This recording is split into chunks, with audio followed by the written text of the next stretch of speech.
Shalom Bapak Ibu Saudara sekalian. Selamat pagi, senang bisa bertemu kembali dengan Bapak Ibu Saudara sekalian untuk kita boleh datang kepada Tuhan pada pagi hari ini untuk menyembah Tuhan bersama-sama. Kita mengambil waktu teduh sejenak di hadapan Tuhan.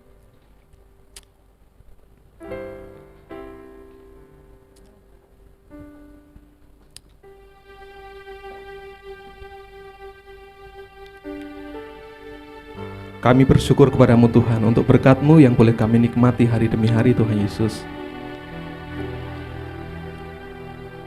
Kami bersyukur untuk hal-hal yang boleh terjadi dalam kehidupan kami sampai dengan hari ini. Engkau tidak pernah meninggalkan kami sendirian Tuhan. Engkau yang menopang kehidupan kami. Kerinduan kami kalau kami boleh bersekutu bersama, mempermuliakan nama-Mu Tuhan, menyembah Engkau, meninggikan Engkau sebagai Raja yang berkuasa atas hidup kami, sebagai Allah yang layak kami sembah, Allah yang layak kami tinggikan. Sebab Engkau besar, kemuliaan-Mu mengatasi segalanya. Biarlah mulut kami, hati kami, pikiran kami tertuju kepadamu Tuhan. Kemegahan Raja dalam kemuliaan.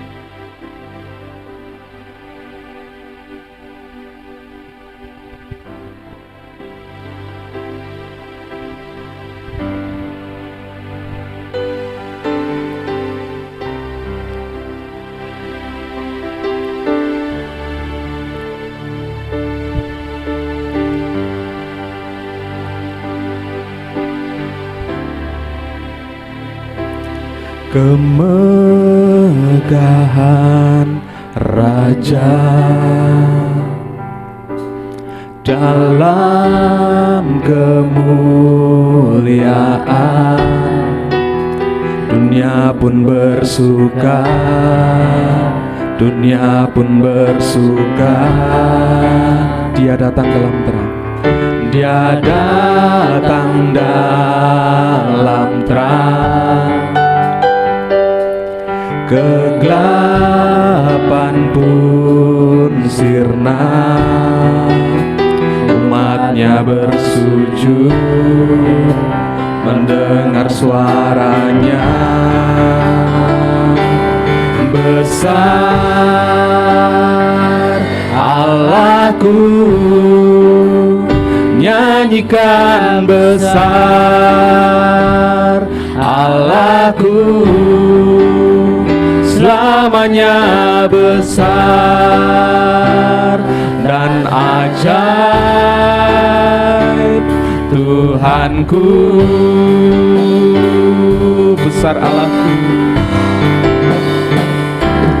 besar Allahku, nyanyikan besar Allahku, selamanya besar dan ajaib. Saya jemput Bapak Ibu Saudara bangkit berdiri bersama-sama. Kita naikkan pujian. Kemegahan Raja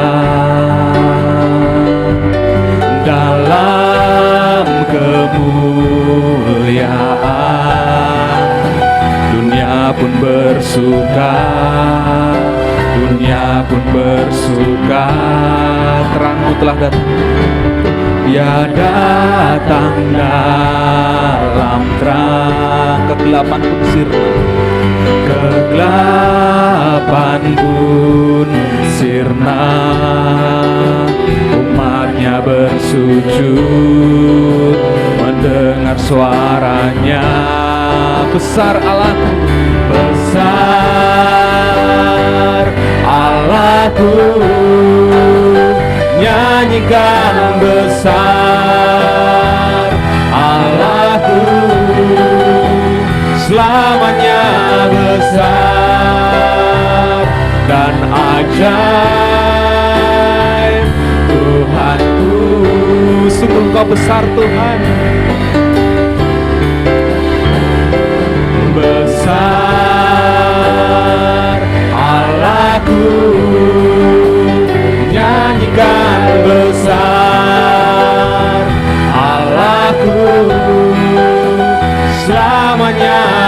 besar dan ajaib. Tuhanku, Engkau yang layak disembah, Kau Raja segala raja, layak disembah.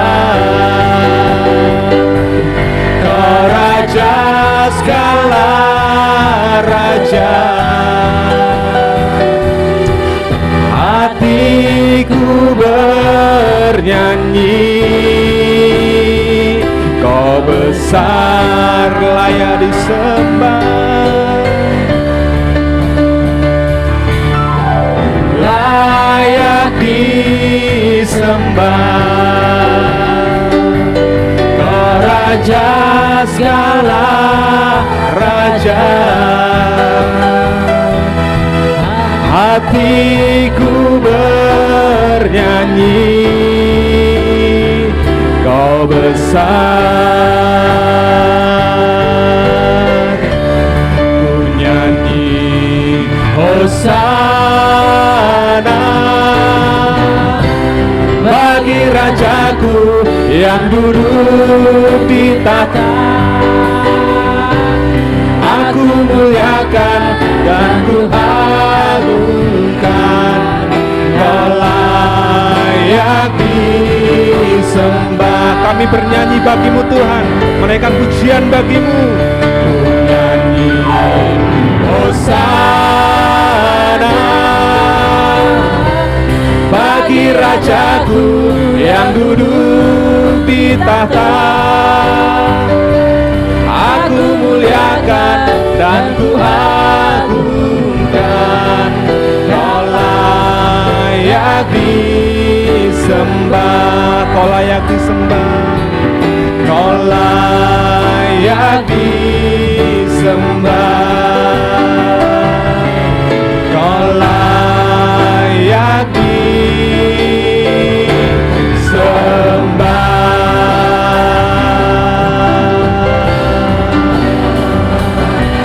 Kau yang layak disembah, Kau yang terpuji Tuhan. Aku mulia pasangan, puji Dia, sembah Dia, sebab Dia Allah yang layak kita sembah, Allah yang layak menerima puji-pujian kita. Naikkan syukur kepada-Nya. Kau mulia Tuhan, sungguh besar Kau Tuhan.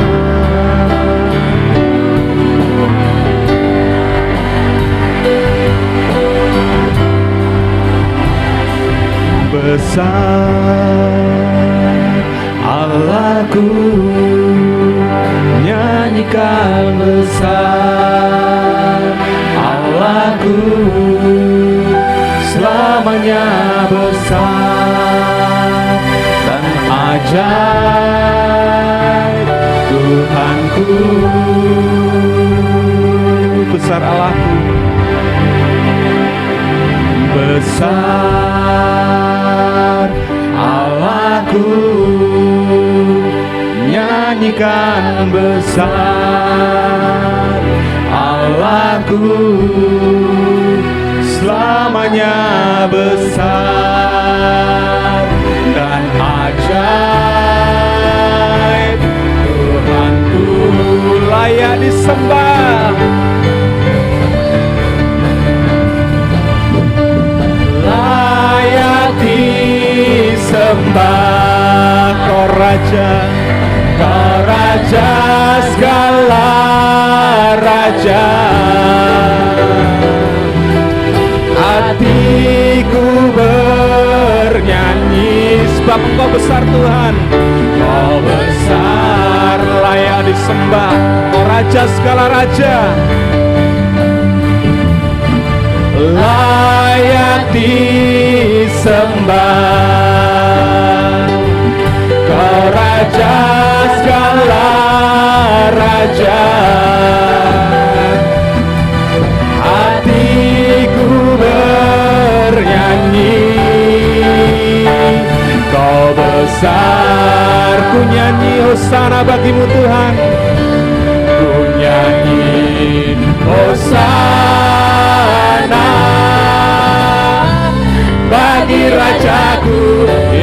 duduk di tahta. Aku muliakan dan ku agungkan, Kau layak disembah. Ku nyanyi hosana, pujian kami mengalir bagimu Tuhan. Ku nyanyi hosana bagi Rajaku yang duduk di tahta. Aku muliakan dan ku agungkan, Kau layak disembah. Benar Tuhan, kami bernyanyi bagimu.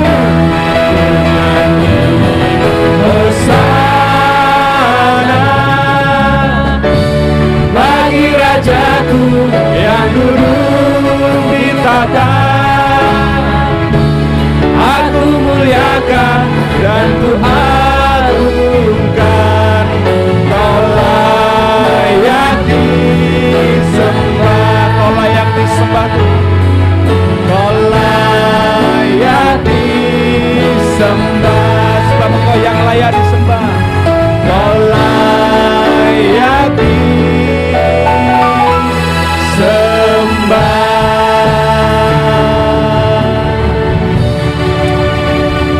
Terpujilah Engkau Tuhan, Raja segala raja yang menguasai kehidupan kami. Ibu Johan akan buka dalam doa.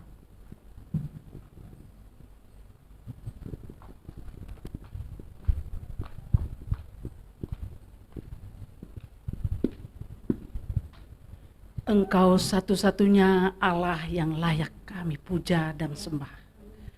Sungguh luar biasa kasih setiamu Tuhan. Sampai saat ini kami bisa untuk datang kepadamu Tuhan. Kiranya Engkau Tuhan Yesus selalu kami tinggikan dalam kehidupan kami hari lepas hari.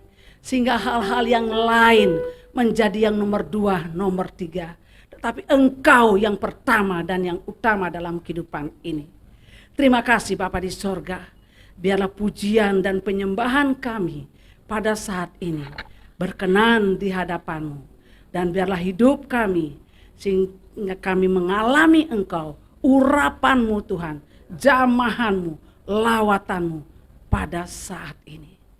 Kami tabiskan ibadah ini di dalam nama Bapa, Putra, dan Roh Kudus. Amin.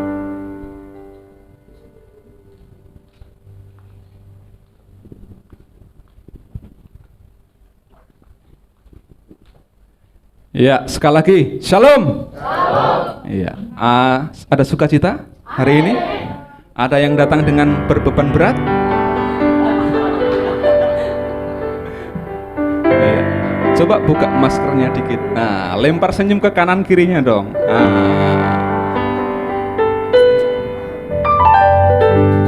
Tuhan sangat baik di dalam kehidupan kita. Apapun yang kita alami, Dia tetap baik. Kebangkitannya memberikan kepada kita satu harapan, bahwa Tuhan Allah yang kita sembah, Dia Allah yang hidup. Kita mengalami berkat-berkat Tuhan karena Dia menjadi Allah yang menopang kehidupan kita. Anak Allah Yesus namanya, Dia menyembuhkan, menyucikan kita. Sebab Dia hidup. Kita naikkan pujian ini.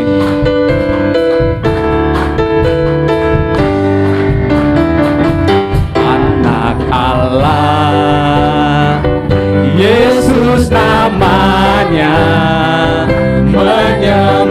menyembuhkan segala penyakit kita, menyucikan dari dosamu. Iya. Tebus dosaku, kubur kosong membuktikan Dia hidup. Sebab Dia hidup, ada hari esok. Sebab Dia hidup, ada hari esok. Sebab Dia hidup, ku tak gentar, karena ku tahu Dia pegang hari esok. Hidup jadi berarti sebab Dia hidup. Yesus Kristus juru selamatku, Yesus Kristus juru selamat. Dia Raja kita, Ya Rajaku, Ya Tuhan, Ya Tuhanku, dan memerintah atas bumi dan memerintah atas bumi sebagai Raja. Sebab Dia hidup, sebab Dia hidup. Ada hari esok, sebab Dia hidup. Ku tak gentar, karena ku tahu Dia pegang hari esok.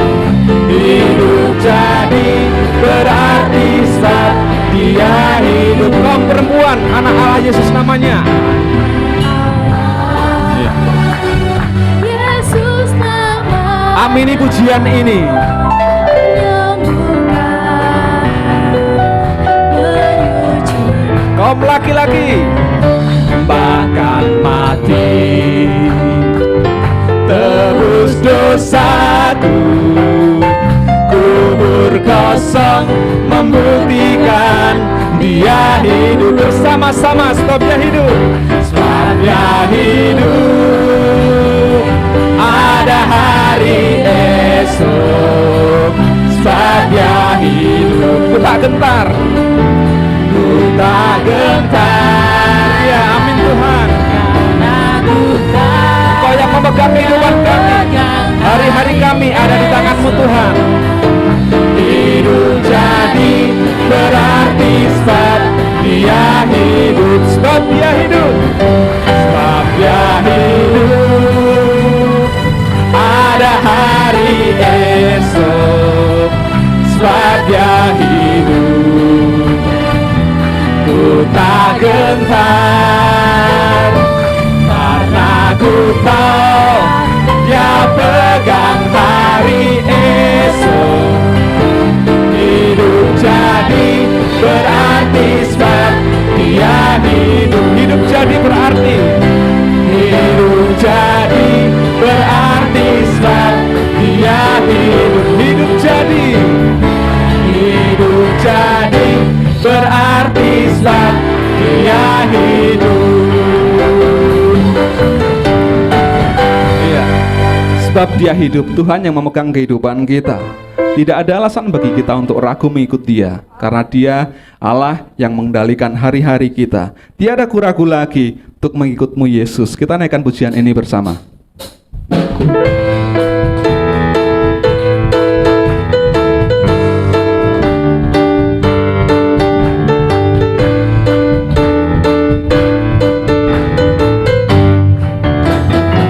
Tiada ku ragu lagi untuk mengikut-Mu Yesus.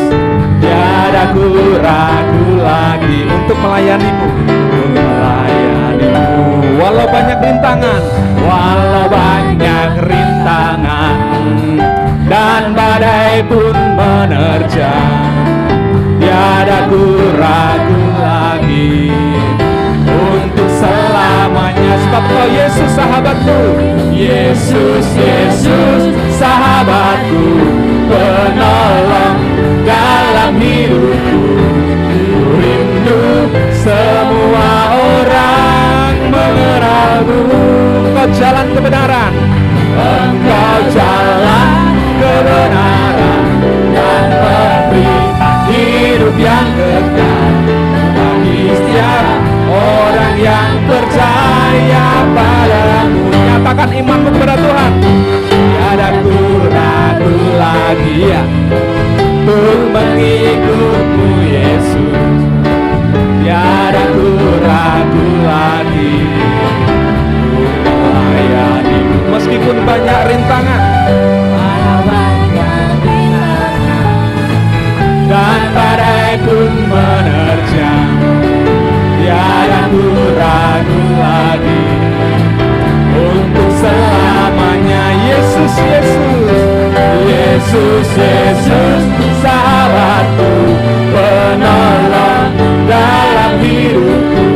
Ku rindu semua orang mengenal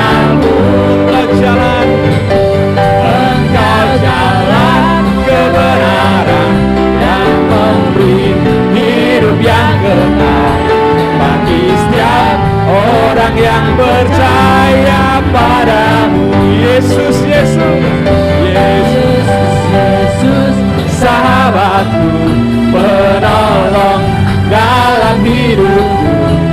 Ku rindu semua orang mengenalmu. Engkau jalan kebenaran dan memberi hidup yang kekal bagi setiap orang yang percaya padamu. Bagi setiap orang yang percaya, bagi setiap orang yang percaya padamu. Ya, bagi setiap orang yang percaya kepadamu Tuhan. Bagi setiap orang yang percaya padamu.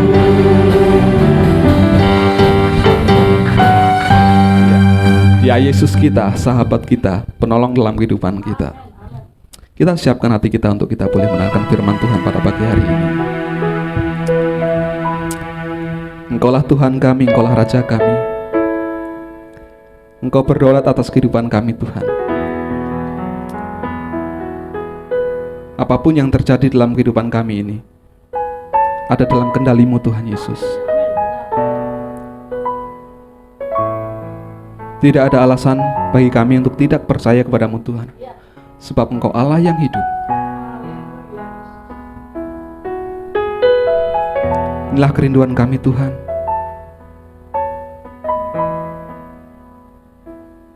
Yang haus akan firman-Mu.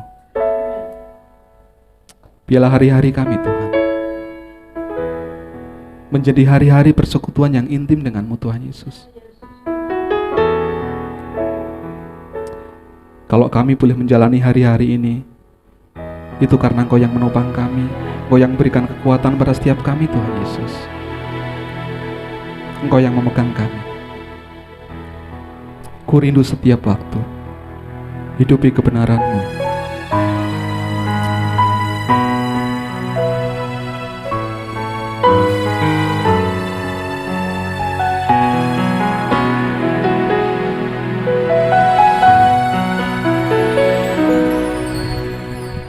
Ku rindu setiap waktu hidupi kebenaran-Mu, bukan dengan kuatku, namun karena Roh-Mu. Yesus Kau yang ku pegang teguh. Ku rindu setiap waktu. Ku rindu setiap waktu hidupi kebenaran-Mu, bukan dengan kuatku, namun karena Roh-Mu. Yesus, Yesus Kau yang ku pegang teguh. Engkaulah Tuhan, Engkaulah Raja. Engkaulah Tuhan, Engkaulah Raja, berdaulat atas hidupku. Ku berserah penuh. Engkaulah Tuhan, Engkaulah Raja kami. Engkaulah Tuhan, Engkaulah Raja, berdaulat atas hidupku.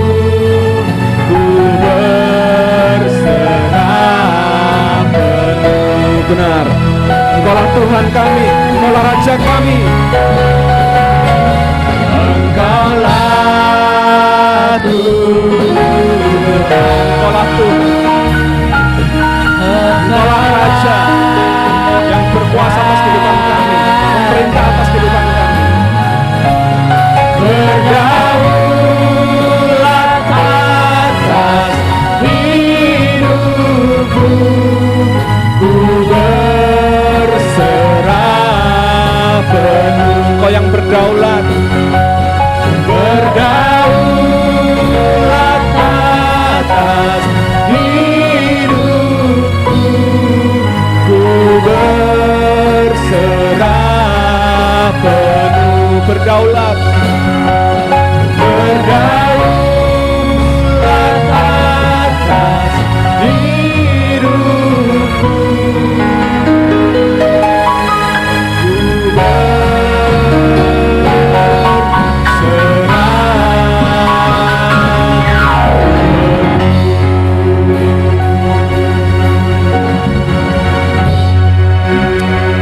Engkaulah Tuhan kami, penguasa kami. Engkaulah Raja yang memerintah atas kehidupan kami, Tuhan. Kami siapkan hati kami, Tuhan, untuk firman-Mu. Biarlah Engkau berbicara kepada setiap kami semuanya, Tuhan. Hati kami, pikiran kami tertuju kepadamu, Tuhan Yesus. Engkau urapi hamba-Mu yang akan menyampaikan firman-Mu, Tuhan. Engkau pakai beliau, biarlah beliau boleh berkata-kata atas kuasa-Mu saja, Tuhan Yesus. Menjadi berkat bagi setiap kami semuanya, menegur kami semuanya, memulihkan kami, Tuhan. Berbicaralah, Tuhan, ungkapkan isi hati-Mu bagi kami semuanya. Terima kasih, kami serahkan waktu ini dalam tangan kuasa-Mu, di dalam nama Tuhan Yesus Kristus. Amin. Dipersilakan untuk kembali Bapak Ibu Saudara sekalian, kepada hambanya dipersilakan.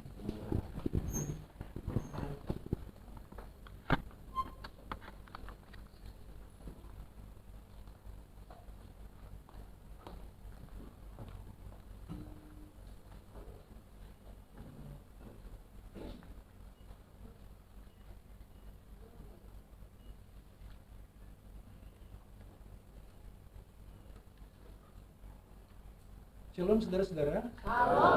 Kita bersuka cita untuk berkat kebaikan Tuhan yang setia memimpin kita, memberkati kita sampai hari ini. Tuhan selalu baik. Kasih-Nya tidak pernah berhenti dalam hidup kita, tapi terus menopang, menguatkan kita. Ya, puji Tuhan. Dan kita bersuka cita sebab Yesus bangkit dari kematian. Selalu ada harapan karena Tuhan kita bangkit. Dan selalu kita dapat memberanikan diri untuk mempercayai Tuhan karena semua persoalan-persoalan yang kita alami. Saudara-saudara, kita akan belajar kembali dari Markus pasal 16 ayat 15 dan 16.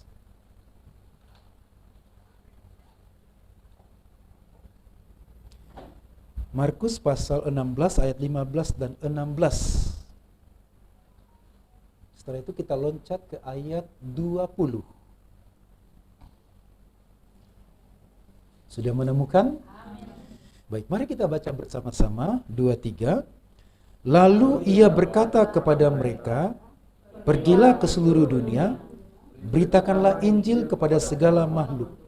Siapa yang percaya dan dibaptis akan diselamatkan, tetapi siapa yang tidak percaya akan dihukum. Ayat 20, mereka pun pergilah memberitakan Injil ke segala penjuru, dan Tuhan bekerja dan meneguhkan firman itu dengan tanda-tanda yang menyertainya. Amin. Pergilah, beritakanlah Injil kepada segala makhluk. Siapa yang percaya dan dibaptis akan diselamatkan. Kita diperintahkan untuk pergi memberitakan Injil. Ini minggu ketiga gereja PIBI di seluruh Indonesia menyampaikan khotbah tentang pemberitaan Injil. Dan gereja kita, jadi gereja kita disebut dengan gereja baptis. Kenapa gereja baptis? Kenapa bukan gereja Protestan Injili? Atau langsung gereja Injili? Atau mengapa bukan gereja Pantekosta? Gereja karismatik? Gereja baptis diambil dari Matius pasal 28 ayat 19 dan 20. Dan juga dari Markus pasal 16 ayat 15 dan 16. Pergilah ke seluruh dunia, beritakanlah Injil kepada segala makhluk. Siapa yang percaya dan dibaptis? Di dalam Matius pasal 28, pergilah jadikanlah semua bangsa muridku dan baptislah mereka. Jadi kata baptis sebenarnya bukan bekerja untuk membaptis orang. Tapi kata gereja baptis adalah gereja yang memuridkan orang lain. Gereja baptis adalah gereja yang pergi memberitakan Injil. Itulah sebabnya mengapa gereja kita disebut gereja baptis. Bukan karena suka membaptis. Tapi gereja yang pergi memberitakan Injil dan orang itu yang percaya Injil harus dibaptis. Baptisan adalah tanda orang percaya. Jadi seharusnya di gereja baptis adalah hanyalah orang-orang yang percaya. Nah, saudara-saudara, minggu lalu saya berkata kita akan membahas tentang ayat ini. Yang pertama, minggu lalu kita sudah membahas Yesus berkata kepada mereka. Siapakah mereka itu? Mereka itu adalah murid-murid kita dan semua orang percaya. Beritakan Injil. Apa yang kita beritakan? Injil. Yang kita beritakan adalah Injil. Nah, beberapa kesalahan yang terjadi dalam pemberitaan Injil adalah orang-orang Kristen memberitakan gerejanya. Orang-orang Kristen menceritakan tentang berkat-berkat, kesembuhan, mujizat, walaupun tidak salah, tapi itu bukan Injil. Itu sebabnya orang masuk gereja karena pengen berkat. Orang masuk Kristen karena pengen kesembuhan. Kalau Yesus menyembuhkan saya akan percaya dia. Kalau Tuhan memberkati saya akan melayani dia. Jadi Injil ini bukan bicara tentang berkat. Injil bukan bicara tentang kekayaan. Injil tidak berbicara tentang teologi kemakmuran, tetapi tidak bisa disangkal bahwa sepanjang gereja berdiri sampai dengan sekarang, Injil sudah diselewengkan dengan bicara berkat-berkat dan kemakmuran. Itu sebabnya ada beberapa gereja yang menjangkau khusus orang kaya. Dan harus jemaat itu kaya, sebab kalau tidak maka kemungkinan jemaat tidak menyembah Allah yang kaya. Kita akan membahas tentang beritakanlah Injil. Apakah Injil itu? Kita sudah membaca bagian ayat ini. Nah, ini sudah kemarin. Lalu yang kedua, kita akan membahas apa Injil. Yang ketiga, kepada siapa Injil disampaikan? Harusnya ada yang keempat lagi. Kemana? Pergi memberitakan Injil. Kita masuk pada bagian yang kedua. Apa itu Injil? Nah, saudara-saudara, kita harus memahami sebagai orang Kristen, kita harus memahami apa itu Injil. Kalau tidak, maka bingung. Beberapa minggu yang lalu di YouTube ada pendeta yang pindah agama. Lalu ada lagi yang bingung karena Tuhannya orang Kristen 3. Ya, karena memang dia orang Kristen. Bukan orang yang percaya kepada Injil. Jadi, apakah Injil? Injil adalah dasar iman kita. Kalau kita tidak tahu Injil, maka kita tidak beriman kepada Tuhan. Kita hanya sebagai orang Kristen. Pada Injil itulah bertumpu seluruh keyakinan kita. Pada Injil itulah bertumpu iman kita. Dan Injil adalah pusat dari Alkitab. Injil pusat dari Alkitab. Karena itu kita akan mempelajari apakah Injil itu. Biasanya kita dengar Injil itu adalah kitab suci. Definisi dari orang sebelah, Injil itu adalah kitab suci. Kitab sucinya orang Kristen. Ya boleh juga, tetapi bukan itu yang dimaksud. Injil itu firman Tuhan. Sehingga ada yang berkata, mari kita buka Injil Markus. Sudah betul. Injil Amsal, Injil Kejadian, nggak ada ya? Iya. Nggak ada Injil Kejadian, Injil Markus. Karena definisi bahwa Injil itu adalah kitab suci. Nah saudara-saudara, Injil itu adalah kabar baik.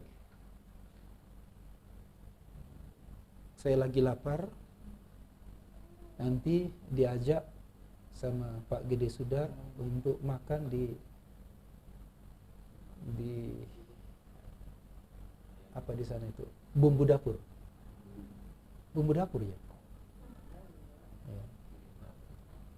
Kalau di McD biasa aja ya. Itu kabar baik. Ibu Elis mau traktir di warung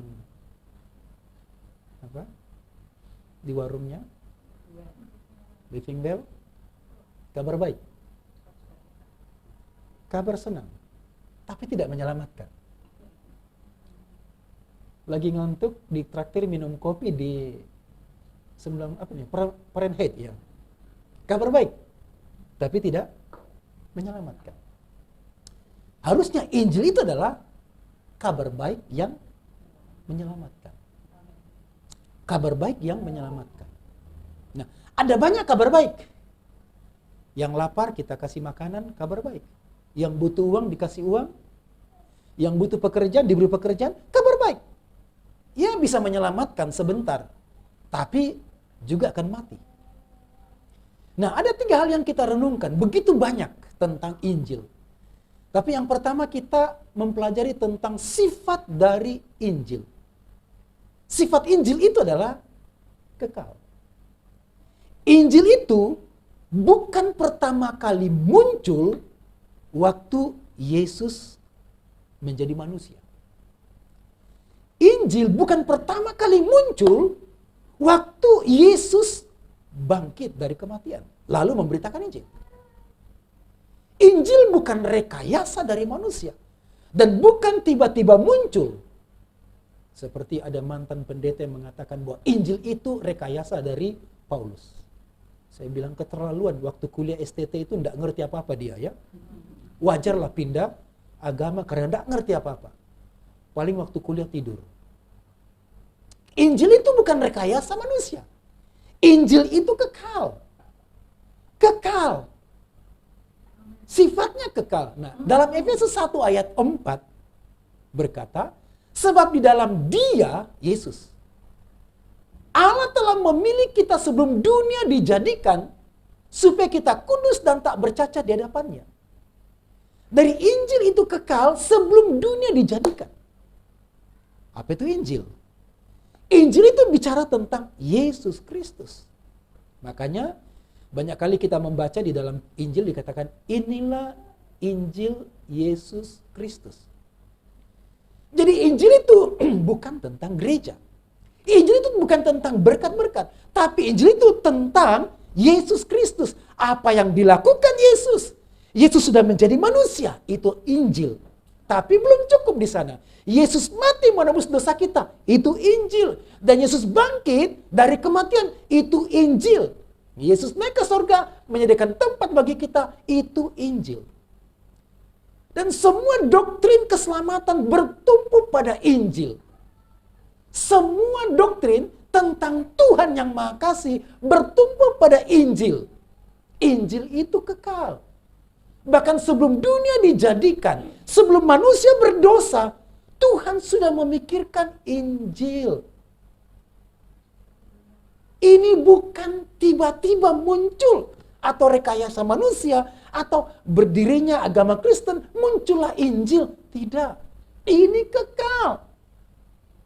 Sebelum dunia dijadikan berarti sebelum manusia berdosa, Tuhan sudah tahu bahwa dibutuhkan keselamatan.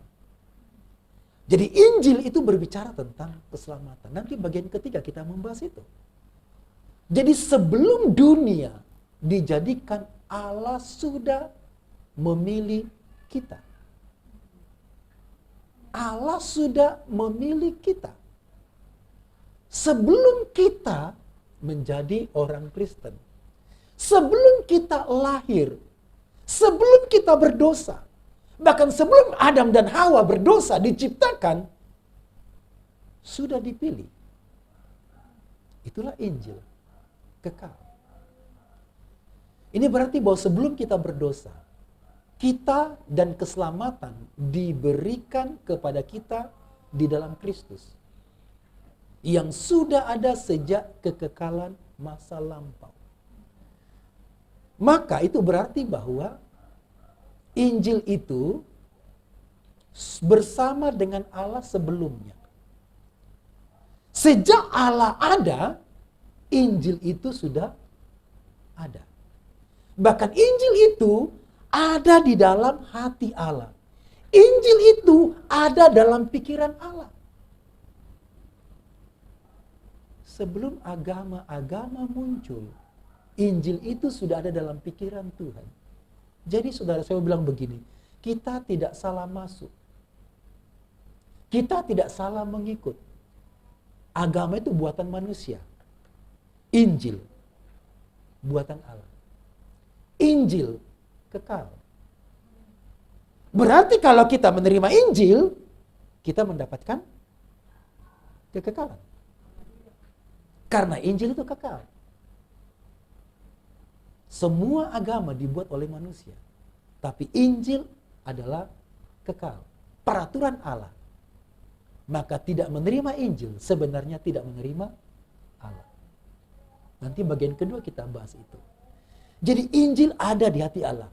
Sama dengan ini, dalam Yohanes 1 ayat 1 dan 2, pada mulanya adalah firman. Firman itu bersama-sama dengan Allah dan firman itu adalah Allah. Ia pada mulanya bersama-sama dengan Allah. Siapa firman itu? Yesus. Inti dari Injil adalah Yesus. Berita Injil adalah Yesus. Maka kita baca setiap kali mengakhiri Injil, ada perintah untuk pergi memberitakan Injil. Tadi kita sudah baca dan beberapa minggu kita sudah pelajari Markus pasal 16. Sebelum disuruh memberitakan Injil, perlu dijelaskan dasar dari Injil itu adalah kematian dan kebangkitan Yesus. Yesus mati menebus dosa kita. Yesus bangkit dari kematian mengalahkan maut. Itulah berita Injil. Jadi kalau Hana berkata begini, saudara berkata begini, Tuhan itu baik, itu belum memberitakan Injil. Belum. Yesus baik, belum. Baiknya dari segi mana? Karena Tuhan di luar sana juga baik. Tuhan Maha Kuasa, Tuhan pembuat mujizat, itu bukan Injil. Jadi memberitakan Injil adalah menyampaikan apa yang dilakukan oleh Yesus. Dan Yesus sudah ada sejak kekekalan masa lampau. Yesus sang firman bersama-sama dengan Allah sudah ada dalam kekekalan masa lampau. Dan sekarang dinyatakan kepada kita. Demikian sama Yesus sudah ada dalam kekekalan masa lampau. Bersama-sama dengan Allah. Demikian juga Injil bersama-sama dengan Allah. Karena Injil adalah hati dari Tuhan. Menerima Injil. Menerima hati Tuhan. Jadi semua orang harus menerima Injil. termasuk orang Kristen, harus menerima Injil. Rasul Paulus berkata dalam kitab Roma, aku rindu memberitakan Injil kepada kalian yang ada di Roma. Padahal Paulus sedang menuliskan surat kepada orang-orang percaya di Roma, tetapi Paulus ingin memberitakan Injil kepada orang-orang di Roma. Memberitakan Yesus Kristus. Dan Rasul Paulus begitu bangga dengan Yesus Kristus. Dalam Kejadian 3 ayat 15 sudah dinubuatkan. Jadi Injil itu bukan ada dimulai dari dari Matius. Tapi di kekekalan masa lampau, di hati Allah, di pikiran Allah. Dan kemudian waktu manusia jatuh dalam dosa, Tuhan menyampaikan berita ini. Aku akan menaruh, Alkitab yang terbuka, ya, ayat T. Aku akan menaruh permusuhan antara engkau dan perempuan itu. Dan di antara keturunanmu dan keturunannya. Keturunannya akan meremukkan kepalamu dan engkau akan mematuk tumitnya. Ya, memang tidak meremukkan, mematuk tumitnya. Ini disebut dengan proto-evangelium, Injil yang pertama. Dan orang-orang perjanjian lama, bagaimana caranya orang perjanjian lama diselamatkan? Dengan percaya ayat ini. Bukan dengan percaya Yesus. Percaya ayat ini, karena ayat ini adalah janji kedatangan juru selamat. Janji kedatangan Mesias. Aku akan mengadakan permusuhan antara engkau dan perempuan ini. Siapa engkau itu? Ular itu. Lalu keturunanmu. Keturunan ular itu masih hidup sampai sekarang. Siapa itu? Pembenci-pembenci Kristen. Itulah keturunan ular. Itu keturunan ular beludak. Yang berusaha membasmi Kristen, itulah keturunan ular beludak. Dimulai dari keturunan Adam, siapa? Yang melakukan pembunuhan. Kain membunuh Habel. Itulah keturunan ular. Keturunan Adam, tapi keturunan ular. Dan anak dari Ishak, ular beludak salah satunya yaitu Esau. Terjadi permusuhan.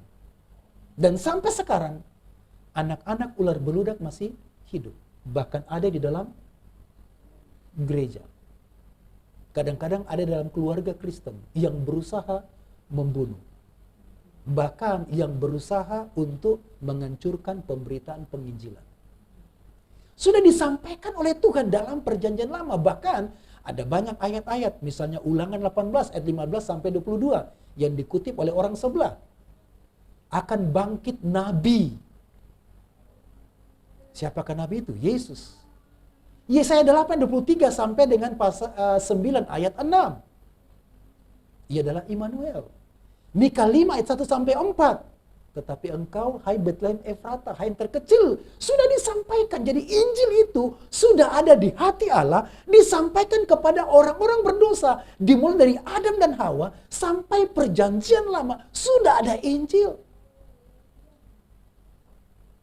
Jadi Injil bukan muncul tiba-tiba. Dan bukan rekayasa dari manusia. Tapi ini adalah akibat dari Tuhan. Kita baca sama-sama dari alamatnya 23. 1 Petrus 1 ayat 20. Ia telah dipilih sebelum dunia dijadikan. Tetapi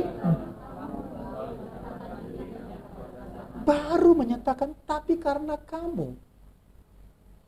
Yesus sudah dipilih menurut Efesus pasal 1 ayat 4. Kita sudah dipilih sebelum dunia dijadikan dan sekarang Yesus sudah dipilih.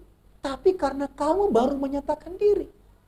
Jadi Injil sudah ada, Yesus sudah ada sebelumnya. Karena Yesus adalah Allah. Jadi kita tidak salah masuk. Dan kita tidak salah mempercayai karena yang kita percaya adalah bersifat kekal. Agama tidak kekal. Jadi ketika selesai dunia ini, agama selesai dan orang mengikut agama juga selesai hidupnya. Tapi kita yang percaya Injil yang kekal akan mendapatkan hidup yang kekal. Yang kedua, asalnya. Dari mana asalnya? Dari Allah. Injil itu dari Allah, bukan rekayasa manusia, tapi dari pikiran Tuhan, hati Tuhan, kehendak Tuhan, kemauan Tuhan, agar semua orang diselamatkan. Itu hati Tuhan. Itulah sebabnya mengapa Yesus harus mati di kayu salib. Kalau agama sudah cukup menyelamatkan, agama Yahudi sudah cukup menyelamatkan, maka tidak dibutuhkan Yesus turun menjadi manusia. Karena tidak mungkin Allah memberikan anaknya menderita mati di kayu salib. Kalau agama sudah cukup. Sifat Injil kekal. Asal Injil, karena dia kekal, maka asalnya harus dari Allah. Mari kita baca bersama-sama Roma pasal 1 ayat 1. 2, 3. Dari Paulus, hamba Kristus Yesus, yang dipanggil menjadi rasul dan dikuduskan untuk memberitakan Injil Allah. Injil Allah. Berasal dari Allah. Keluar dari pikiran Allah. Jadi Yesus menjadi manusia, itu pikiran Allah. Bahkan Yesus mati, itu pikiran Allah. Bukan pikiran manusia. Makanya manusia membuli, mengolok-olok kematian Yesus. Karena beda jauh dengan pikiran manusia. Kalau boleh Yesus itu jangan jadi manusia.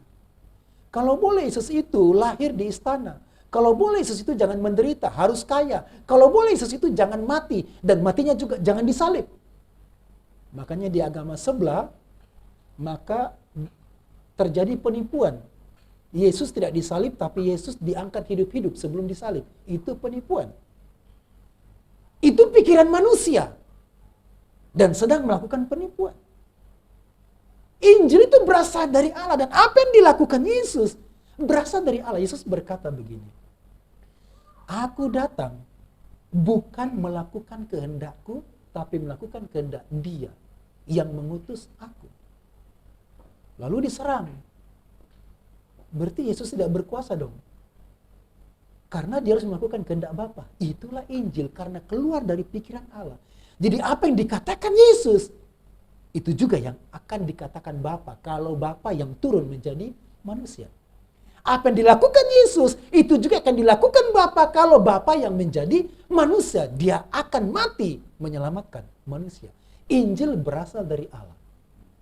Makanya bersifat kekal. Dan bukan hanya kekal. Injil itu adalah kekuatan Allah. Mari kita buka Roma pasal 1 ayat 16. Roma pasal 1 ayat 16.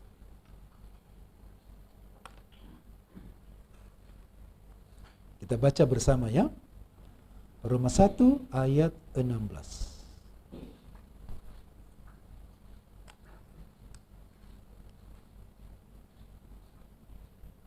Biarlah ini menjadi pernyataan kita. Kita baca bersama 2, 3. Sebab aku mempunyai keyakinan yang kokoh dalam Injil. Karena Injil adalah kekuatan Allah yang menyelamatkan setiap orang yang percaya. Pertama-tama orang Yahudi. Tetapi aku memiliki keyakinan yang kokoh. Apa artinya keyakinan yang kokoh? Tidak bisa diubah. Orang bilang kekeh sekali ya. Tidak bisa diubah.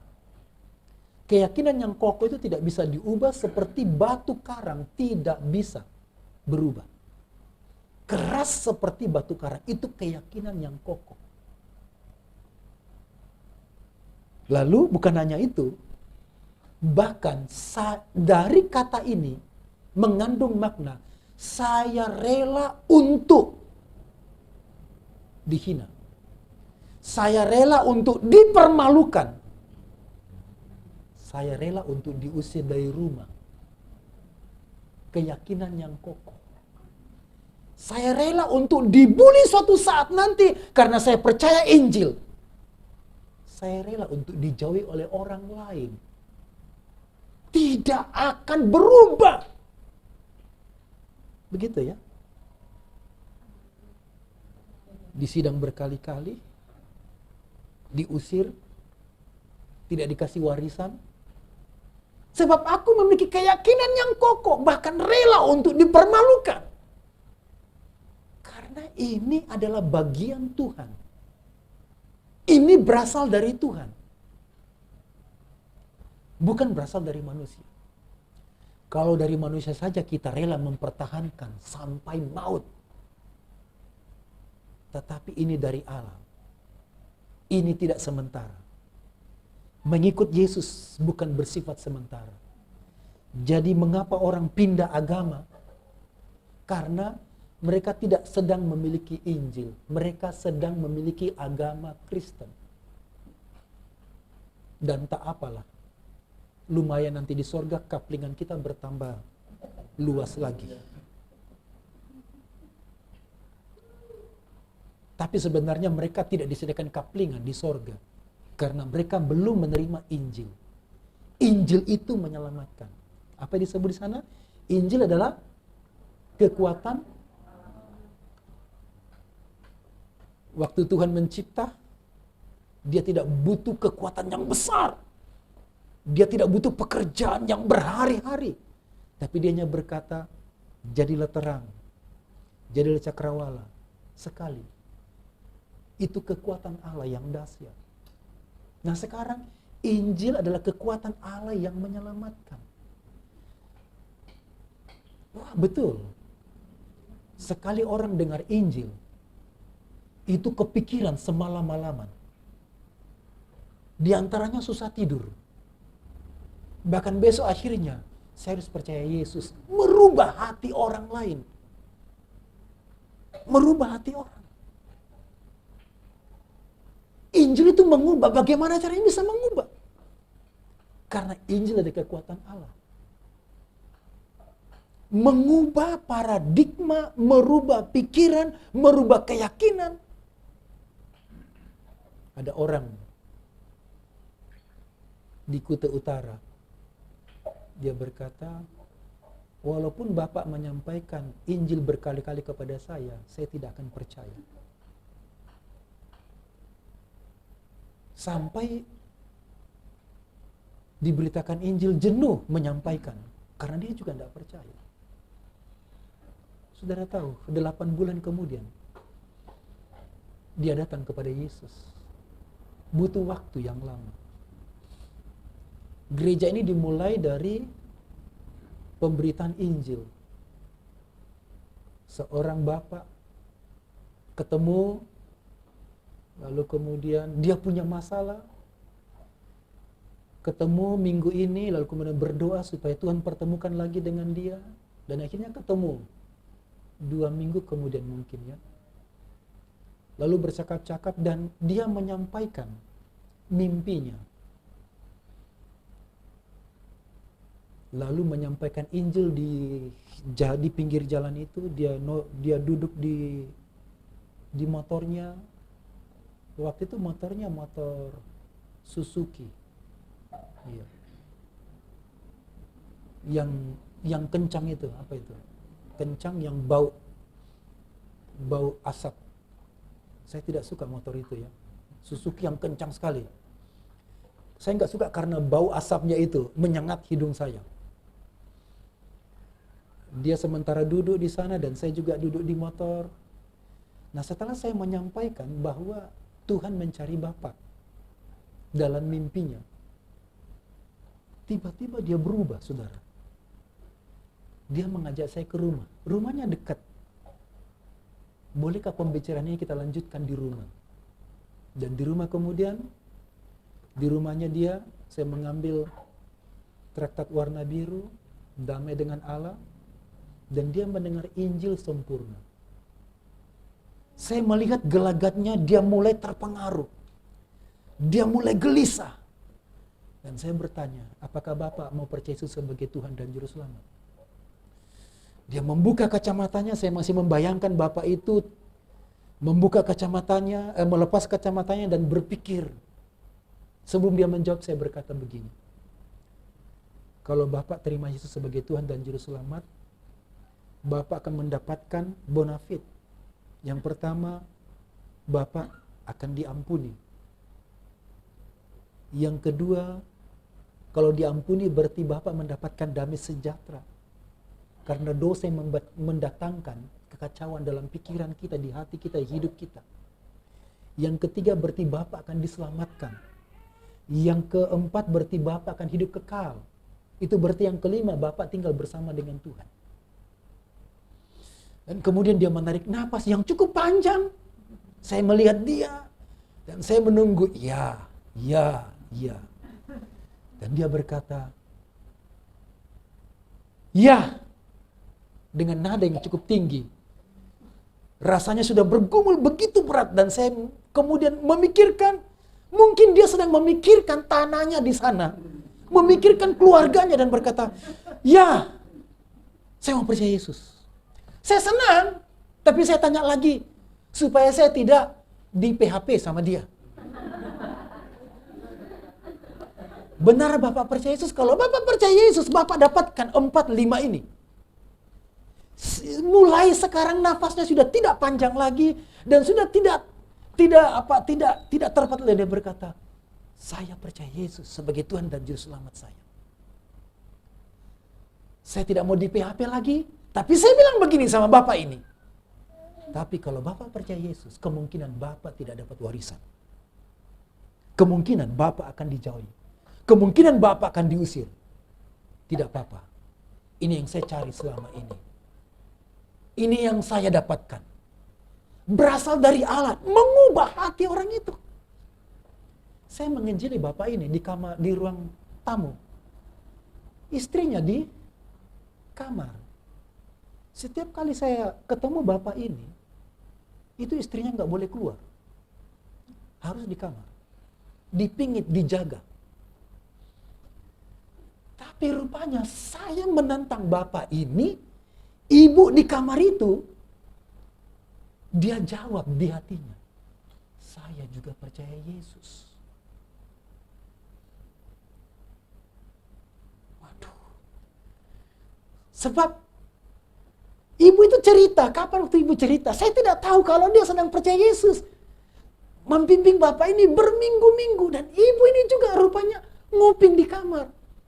Lalu waktu dibaptis, dia ngomong begini, saya percaya Yesus bukan karena ikut suami. Karena sama-sama sebelum itu kami memang bukan Kristen. Tapi waktu saya dengar Injil itu di kamar, saya percaya juga.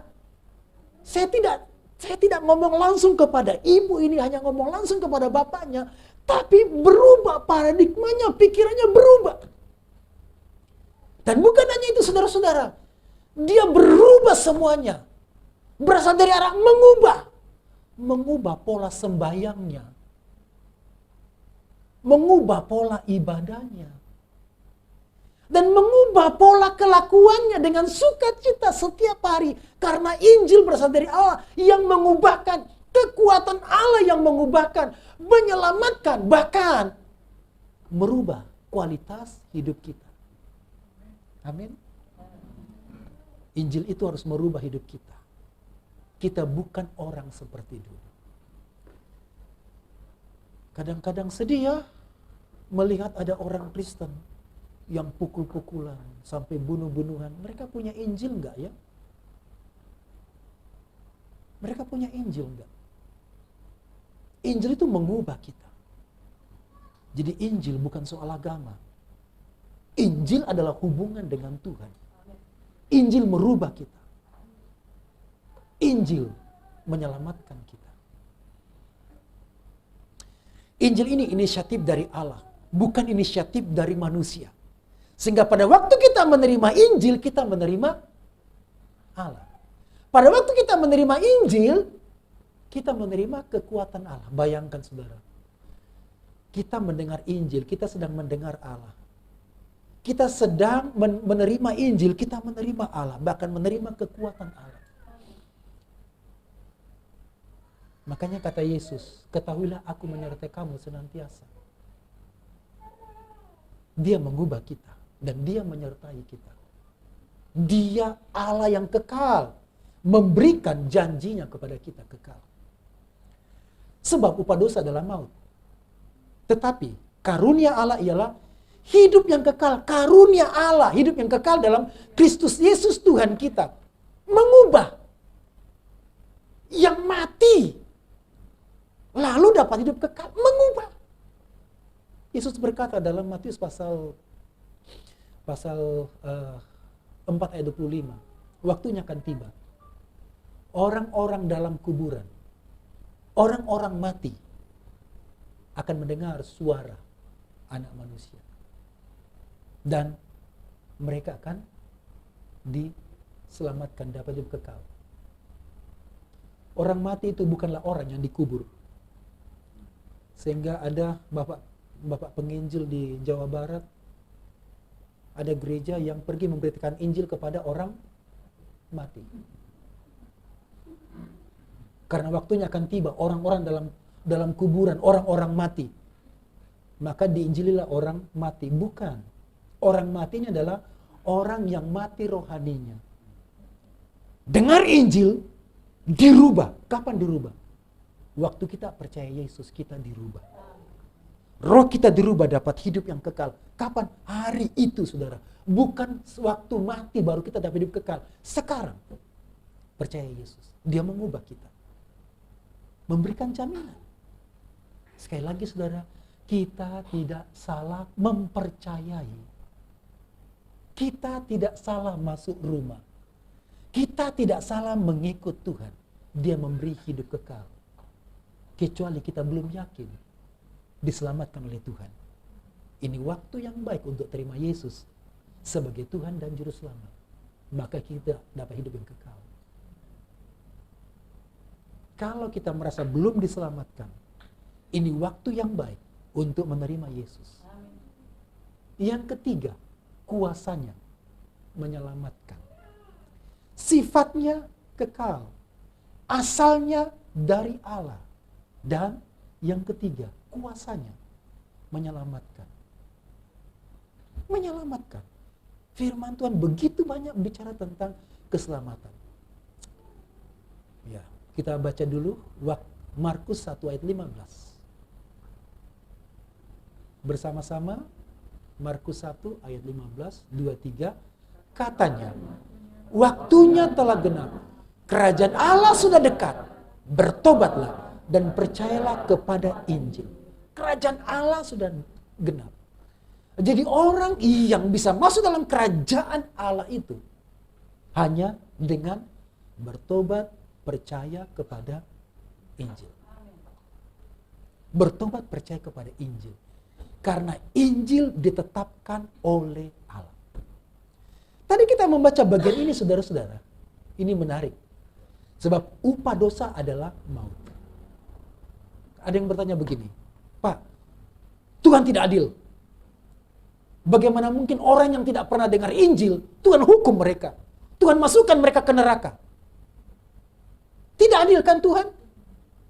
Bagaimana orang yang jauh di sana di atas gunung, mereka tidak pernah mendengar Injil, lalu mereka mati. Bagaimana dengan kakek saya yang tidak pernah dengar Injil, lalu mati? Masuk neraka dong? Iya. Tuhan kok sadis banget. Ayat ini bilang apa? Sebab upah dosa adalah barang siapa yang berdosa, mati. Jadi orang yang berdosa mati. Orang mati bukan karena tidak dengar Injil. Halo, ulang lagi. Orang masuk neraka bukan karena tidak dengar Injil. Orang masuk neraka karena dosa. Tapi Injil adalah penawar bagi kematian. Semua orang sudah berdosa dan pasti mati. Lalu disampaikanlah Injil Yesus Kristus. Kalau mau sembuh dari kematian, makan obat ini. Kalau kamu mau diselamatkan, makan obat ini, Injil. Jadi Injil adalah penawar dari kehidupan. Injil penawar dari apa? Dari kematian. Karena percaya Injil lah ditetapkan oleh Tuhan, kita diselamatkan. Jadi kita masuk neraka bukan karena tidak dengar Injil. Masuk neraka karena memang sudah berdosa. Upah dosa adalah selesai. Tetapi kontras. Itulah Tuhan yang Maha Kasih. Tetapi karunia Allah ialah hidup yang kekal dalam Kristus Yesus Tuhan kita. Bayangkan, di luar gedung ini ada banyak orang yang pasti mati. Kemungkinan itu saudara kita, walaupun Kristen, pasti mati kalau tidak percaya Yesus. Kalau tidak percaya Yesus. Itu sebabnya kuasa Injil adalah menyelamatkan. Dan untuk masuk dalam kerajaan Allah harus bertobat dan percaya kepada Injil. Apa itu Injil? Bukan ini. Tapi Injil itu adalah Yesus yang sudah datang menjadi manusia. Menebus dosa-dosa kita di kayu salib. Menggantikan kita. Dan bangkit dari kematian. Dia naik ke sorga dan sekarang menjadikan tempat bagi kita. Itu berita sukacita. Menyediakan tempat bagi kita. Sementara orang masih berjuang mencari tempat di sana. Yesus sudah menyediakan tempat bagi kita. Mereka berandai-andai kalau seandainya saya di sorga, seandainya kapling saya di sana. Sekarang Tuhan menyediakan tempat bagi kita. Amin. Kerajaan Allah adalah kedatangan Tuhan memerintah di bumi. Yohanes 3 ayat 16 berkata, karena begitu besar kasih Allah akan dunia, sehingga ia mengorbankan anaknya yang tunggal, supaya setiap orang yang percaya kepadanya tidak binasa, melainkan beroleh hidup yang kekal. Itulah Injil. Injil berasal dari Allah, dan Injil itu kekal dan menyelamatkan. Setiap orang yang percaya kepada Yesus akan diselamatkan, mendapatkan hidup yang kekal. Kita baca bersama-sama. Markus 1 ayat 1, 2, 3. Inilah permulaan Injil tentang Yesus Kristus, Anak Allah. Jadi apakah Injil itu, saudara? Injil itu adalah perbuatan Tuhan menjadi manusia, mati di kayu salib, dan bangkit dari kematian. Dan kita harus mempercayai Injil ini. Kalau tidak, saudara, kita akan binasa. Kita akan binasa. Kalau ada di antara kita yang belum yakin keselamatannya, ini waktu yang tepat. Mengundang Yesus masuk ke dalam hati, mempercayai Yesus sebagai Tuhan dan Juru Selamat, dan mempersilahkan Dia untuk mengubahkan kita. Yang kedua, prakteknya adalah marilah kita pergi memberitakan Yesus. Kalau kita tidak memberitakan Yesus, kita adalah murid-murid yang egois. Kita adalah orang percaya yang egois. Maka firman Tuhan minggu lalu mengatakan, Yesus berkata kepada mereka, siapakah mereka? Mereka itu bukan hanya murid-murid. Mereka itu adalah semua orang percaya. Tapi mereka itu semua orang percaya adalah orang-orang yang lemah. Yang pernah mengalami stres. Saudara bayangkan, mungkin ada yang pernah berpikiran bunuh diri. Bayangkan orang-orang di luar sana berpikiran bunuh diri dan mereka mati, tidak pernah masuk surga. Untuk itulah kita diperintahkan Tuhan untuk memberitakan Injil. Bayangkan saudara kita, bayangkan sahabat-sahabat kita yang akan mati, masuk neraka tanpa Injil, tanpa hidup kekal, tanpa jaminan, tanpa pengharapan, dan hanya bermimpi seandainya, kalau Semoga saja saya masuk surga. Sementara Injil itu adalah pengharapan yang Tuhan beri bagi kita, kepastian bagi kita. Kalau kita belum terima Yesus, ini waktunya kita terima Yesus sebagai Tuhan dan Juru Selamat. Saudara bisa berdoa sekarang di hati. Atau kalau tidak cukup waktunya, saudara bisa pulang ke rumah dan kemudian terima Yesus sebagai Tuhan dan Juru Selamat. Dan yang kedua, kita harus berkomitmen untuk menyampaikan berita Yesus kepada orang lain. Bukan hanya percayalah Yesus baik, Yesus mengasihimu dan sudah mati untukmu. Beberapa orang yang bersaksi kepada saya mendengar kata ini, Tuhan mengasihi saya dengan cara dia mati di kayu salib. Bagaimana mungkin saya orang berdosa diselamatkan? Mungkin itu juga akan keluar dari mulut kita. Dan ada orang diselamatkan karena hasil perkataan kita. Tidak harus menghafal banyak ayat. Beritakanlah apa yang Yesus sudah lakukan dalam hidup kita. Tuhan memberkati kita. Amin. Selamat hidup dalam Injil. Selamat hidup dalam keselamatan. Dan selamat memberitakan Injil Yesus Kristus. Yang mengubahkan.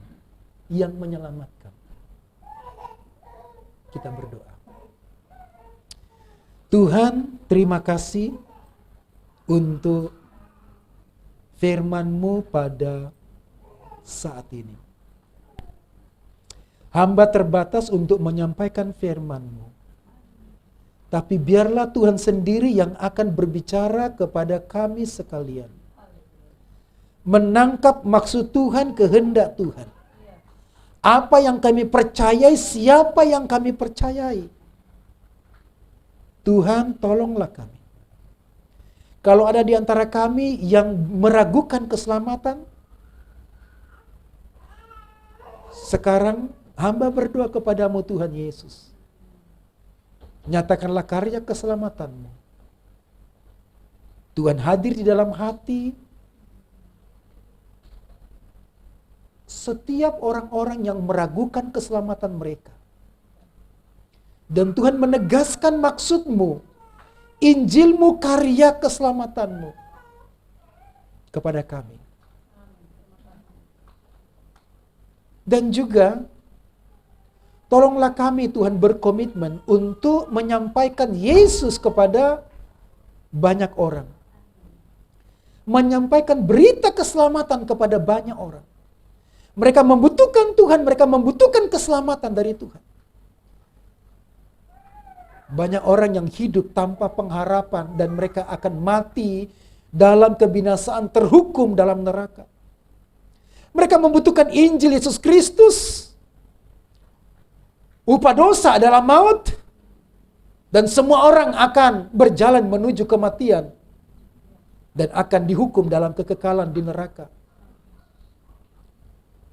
Tapi ada jaminan Injil Yesus Kristus yang menyelamatkan, yang mengubahkan, yang mengampuni.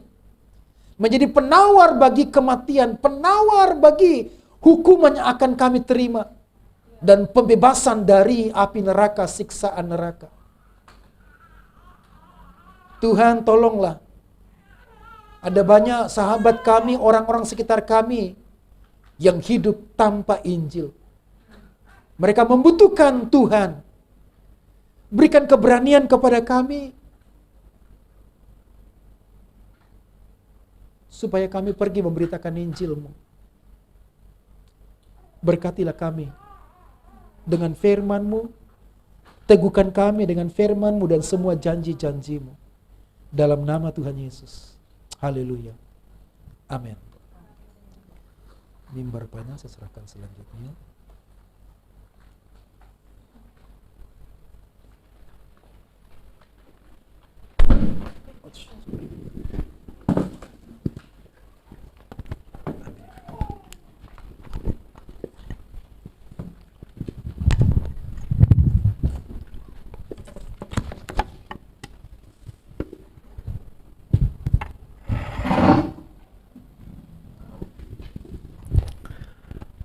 Baik, tiba saatnya kita akan berikan persembahan kepada Tuhan.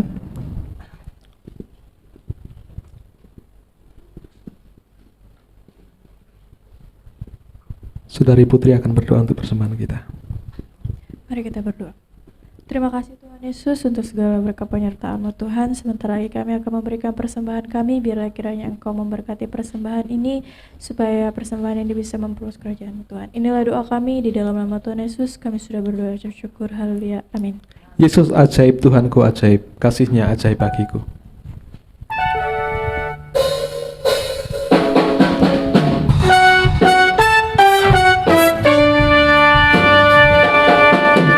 Yesus ajaib, Tuhanku ajaib, kasih-Nya ajaib bagiku.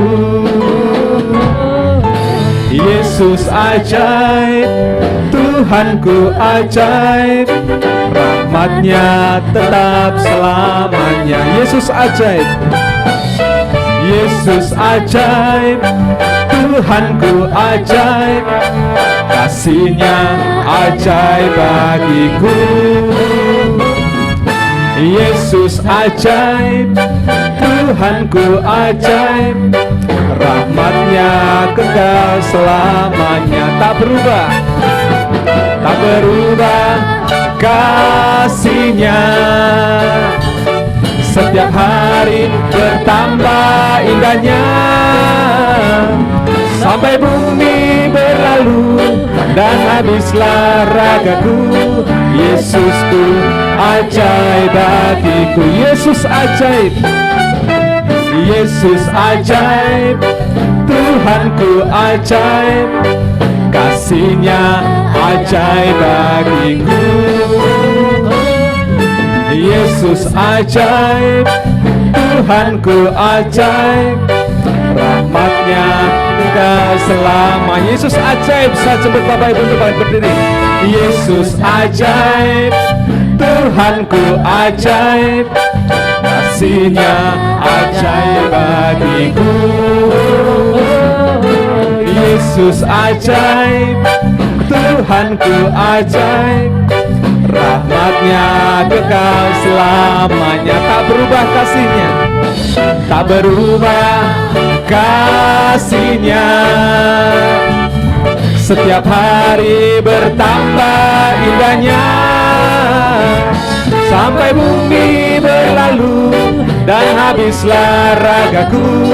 Yesusku ajaib bagiku. Katakan Yesus ajaib, Yesus ajaib, Tuhanku ajaib, kasih-Nya ajaib bagiku.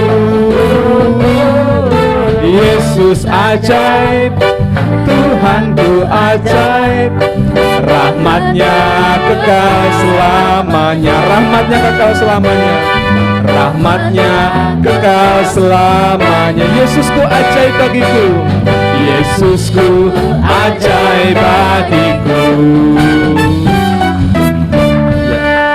Kiranya Tuhan memberkati persembahan kita. Untuk waktu selanjutnya saya berikan kembali kepada Bapak Johan untuk pengumuman doa syafaat dan doa berkat.